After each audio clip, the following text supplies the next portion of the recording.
Good morning and welcome to the Core Connection. I'm Mira Rubin here with you on Enlightened World Network. And today's topic is life is happening for us and through us rather than to us. So it should be a fun conversation. Before we get started, let's take a minute or two to get present. Let's take a deep breath in through your nose and hold it. And imagine clean, crisp oxygen flooding your lungs, flowing into your bloodstream, nourishing all your cells, all your organs, bringing vital life energy to your body and being. And as you exhale any tension, stress, negativity, fatigue. And now let's take another deep breath in through your nose and hold it. This time, imagine brilliant, bright light lighting you up from the inside out, illuminating, electrifying, and energizing all your cells, your molecules, your electrons, creating a brilliant beam of light and energy from your heart out into the world. And as you exhale any remaining tension, stress, negativity, fatigue. And now let's press our palms together, vigorously rub your hands together to feel the friction, the temperature, the pressure, the motion, the tickling and tingling as you stop. And allow all those sensations to bring you present right here, right now, into this remarkable physical form that enables us to experience life. Welcome, welcome, welcome. Good morning, Rosalind. It's been a while. So good to see you. Welcome. Great to have you here with us, and welcome to everyone else who's joining us. I'm back from a little hiatus. I was sick and also traveling, and that's where the source of today's conversation comes from. So we've talked about this before for sure, where we're talking about life is happening for us and through us rather than to us. And I think it's important to recognize that statement as really indicative of a practice rather than some kind of just trite saying. It takes commitment and practice to engage with life from the place that life is happening for us and through us rather than to us. That gives us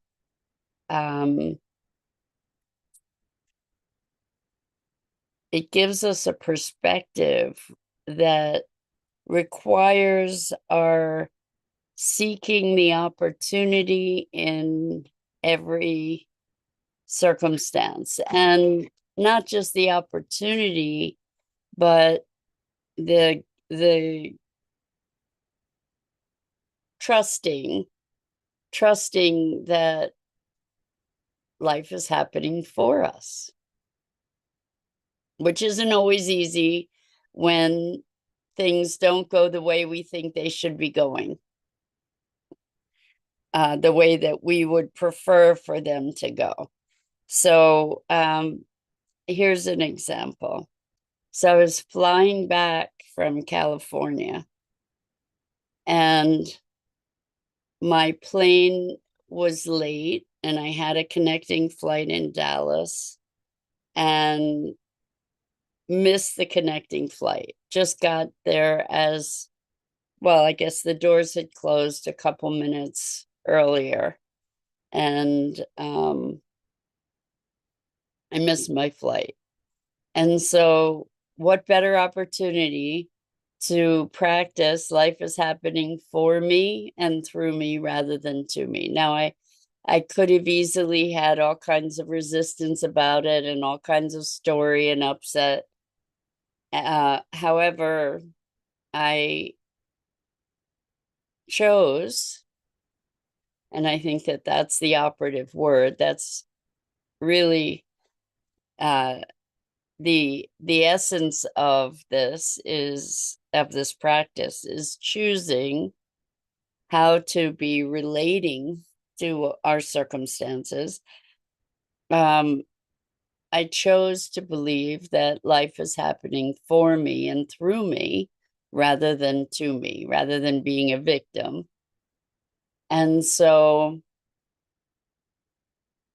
I went to customer service and they were able to get me on the next flight. It was the very last seat on the next flight. And the next flight was about it was boarding in another hour. So the flight was an hour and a half later. So it wasn't horrible. It wasn't going to, keep me trapped in the airport for endless hours or anything. And it gave me the opportunity to get something to eat and to catch up on connecting with family so they knew what was going on. And then I got on the plane. And as it happened, it was the very last seat, as I said, and it was a window seat. So when does that happen, right? But it was a window seat. And then toward the end of the flight, the pilot told us that if we looked out the window on the left side of the plane, which is where I was, we would be able to see the northern lights.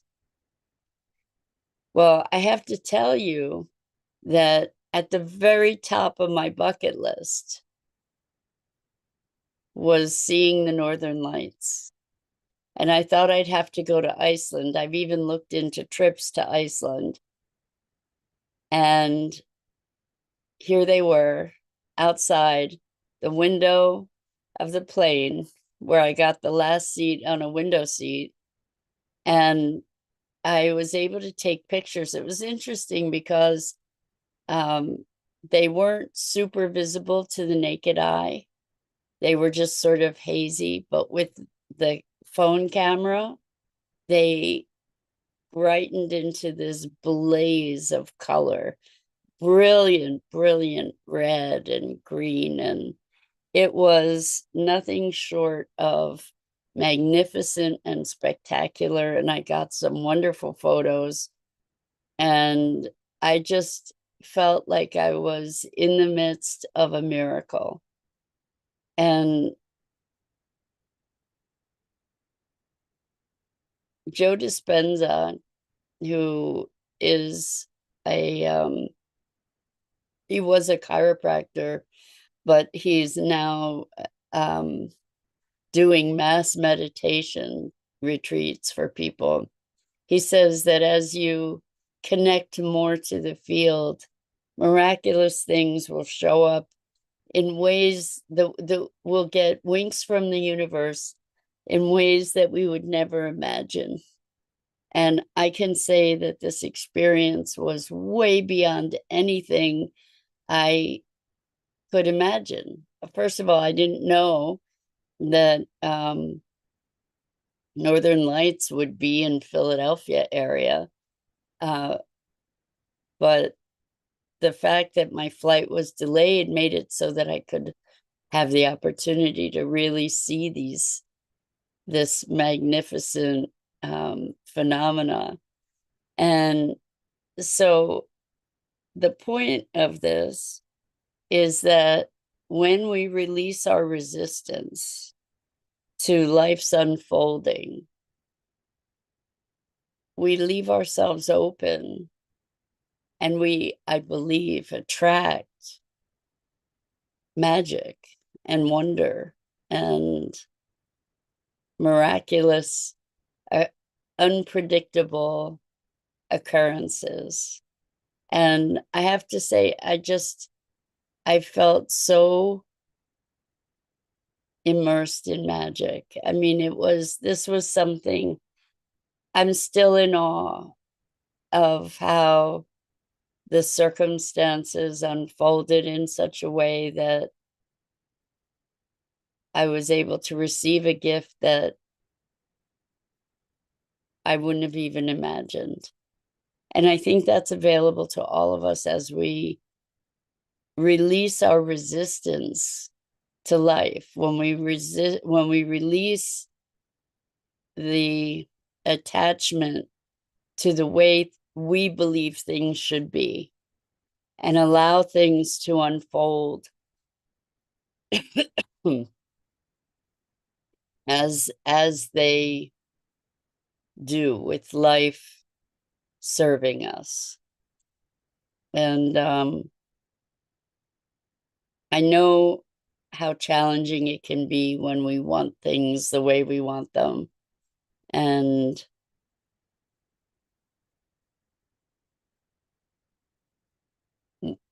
that's why I say this is a discipline. It's a practice to allow ourselves to align with life, to align with its unfolding. Even if we don't understand it, even if it's not the way we would prefer things to be. So this notion of life is happening for us and through us, that who we are is life expressing itself through us, a unique vehicle, that life is process rather than destination, that it's the living of life itself that has the merit to it. So I don't know about you, but I have a little bit of I don't know if I'll call it addiction, but I really enjoy TikTok, and I scroll TikTok quite a lot. And I a lot of Bashar comes up lately on my feed. And just in the past day or two, not only Bashar, but also Abraham, both really interesting channels if you're not familiar with them. Both of them came up on my feed, and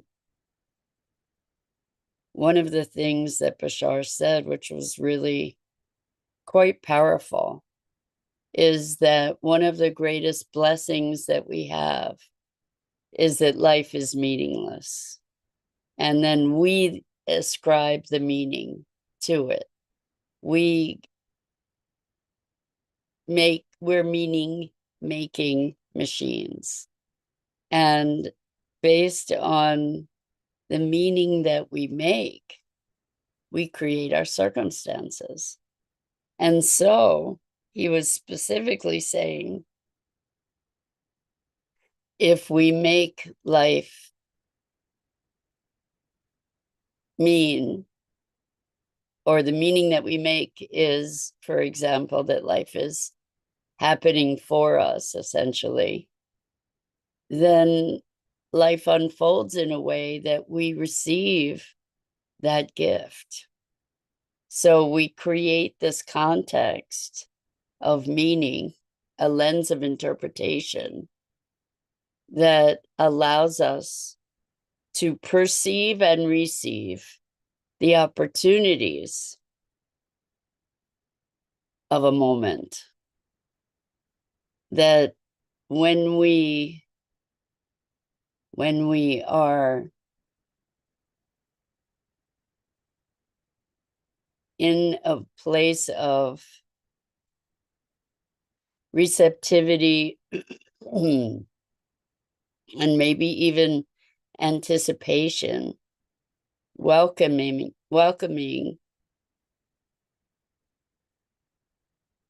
the gifts that life presents us, then those gifts are attracted to us. And we end up experiencing a greater degree of what I call magic. And interestingly, I also heard an excerpt from Abraham talking about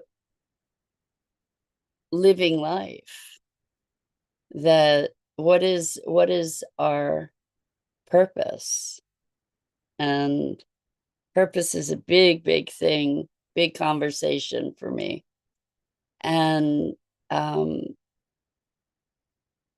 in fact, Bashar was talking about this as well, that living into our passion, living into our joy, living into what uplifts us, that in itself is a worthy purpose. And to be living life, experiencing it in this moment, to be being present in the experience of our lives, and seeking those things that uplift us, the things to which we are most attracted, the things about which we are most passionate, and to be expressing ourselves in the context of those things, in the pursuit of those things, that is our highest expression. That is an expression of our soul when we listen and we have the courage to choose those things that brighten our hearts, that lift our soul, that impassion us, that enliven us, that is the embracing of life itself, and that we are here to live it. And we can create this experience to be pretty much anything. And we do have choice when we remember that we have choice. We can recreate ourselves in any and every moment. So there was another Bashar excerpt that was also quite interesting, with a woman talking about how she doesn't remember a lot of her life. And I find that that's true for me as well. Like, I don't have a lot of memories. And we've spoken a lot about how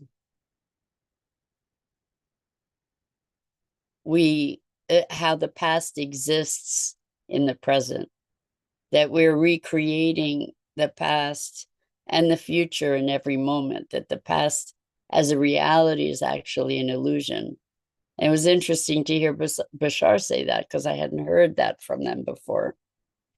But that the reason that we might not remember our past is that we're recreating ourselves in every moment, and we're not the same person that had that past. In other words, the past is not a fixed entity, it's something that we recreate in any given moment. And knowing that, if we can, again, really tune into the fact that the only place the past exists is in our retelling of it in this moment. And if we can recognize that, then we don't need to be a prisoner of our past. And I do believe that there are experiences from our lives that are encoded in our bodies that we get to release and transform in the present. It's a very interesting phenomena, because as we transform, and I've seen this in my clients as well, they don't remember the past, or even in many cases they don't remember how they were when we started our work together, because they're not that person anymore, and they don't have a relationship to that history. Our histories, in a way, bind us to a notion of who we are. And when we dissolve the past, we're no longer, or dissolve the traumas of the past, for example, we're no longer bound by those constraints. We're no longer bound by that definition of ourselves. It's really quite phenomenal and defies the way we are culturally conditioned. It defies what we are conditioned to believe about time and space and 3D reality. But the one thing, or one of the very few things that I am confident about knowing, is how malleable reality is. I see such radical transformation in clients in the course of a session, over and over and over, thousands of sessions, that I recognize that our perspective on reality, our experience of reality, and the way that we then interact with it based on our experience is so fluid, so malleable,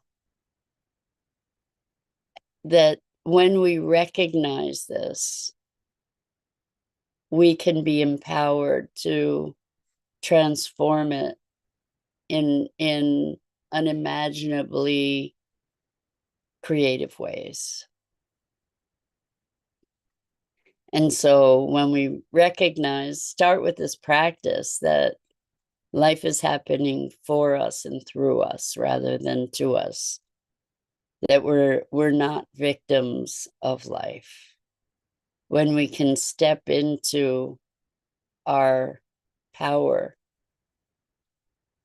that life opens its arms to us in ways that often elude our imagination. So I invite you to step into that practice. It's a discipline. It's a discipline because we have all kinds of ideas about how things should be. You know, we have our preferences, and our preferences are also a gift. Our preferences help to shape our direction. You know, our preferences are communications from a dimension of self. And so they'll set us off on a path. And then the momentum of being on that path then directs us to where we were perhaps meant to be. You know, so the preference gets us rocking and rolling and energized to be moving in a particular trajectory, and then life helps to refine our path for us. So that's it for today. It's great to be back. I so appreciate you and the opportunity to be with you. and share these morning musings. I'm Mira Rubin. This is the Core Connection, and I go live here each weekday morning at 9 a.m. Eastern on the Enlightened World Network Facebook page and YouTube channel. And I invite you to like, follow, and share Enlightened World Network and me. The links are in the description. And again, so much appreciation and love to you. So